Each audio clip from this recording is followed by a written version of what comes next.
Hi friends, welcome back to my channel. ఈరోజు చిక్కుడుకాయ టమాటా curry చేస్తున్నానండి. సింపుల్గా ఎలా చేయాలో చూద్దాము. ముందుగా స్టవ్ వెలిగించి గిన్నె పెట్టి 2 స్పూన్ల ఆయిల్ వేసి సన్నగా తరిగిన పచ్చిమిర్చి ఉల్లిపాయలు వేసి తగినంత ఉప్పు వేసుకుని బాగా మగ్గించాలి. ఉల్లిపాయలు బాగా మగ్గిన తర్వాత సన్నగా కట్ చేసిన టమాటాలు, బాయిల్ చేసిన చిక్కుడుకాయ ముక్కలు వేసి అలాగే 1 స్పూన్ అల్లం వెల్లుల్లి పేస్ట్ వేసి ఇవన్నీ మగ్గేంత వరకు బాగా కలుపుకోవాలి.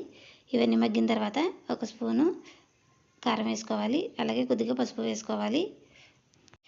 ఇప్పుడు ఇవన్నిటిని బాగా కలుపుకోవాలి. ఇవన్నీ బాగా కలిపి 2 నిమిషాలు మూత పెట్టి 2 నిమిషాల తర్వాత తగినన్ని వాటర్ పోసుకోవాలి. ఈ వాటర్ బాయిల్ అయ్యి దగ్గర పడేంత వరకు ఉంచి ఇప్పుడు మీకు స్పైసీ తగ్గట్టు గరం మసాలా వేసుకుని బాగా కలుపుకోవాలి. చివరిలో కరివేపాకు పొడి వేసుకుని బాగా కలపాలండి. అంతేనండి, చిక్కుడుకాయ టమాటా కర్రీ అయితే రెడీ అయిపోయింది. మీకు నచ్చితే లైక్ చేయండి, షేర్ చేయండి, కామెంట్ చేయండి. అలాగే మరిన్ని వీడియోస్ కోసం నా ఛానల్ని సబ్స్క్రైబ్ చేసుకుని బెల్ ఐకాన్ని క్లిక్ చేయండి. Thank you for watching. Bye.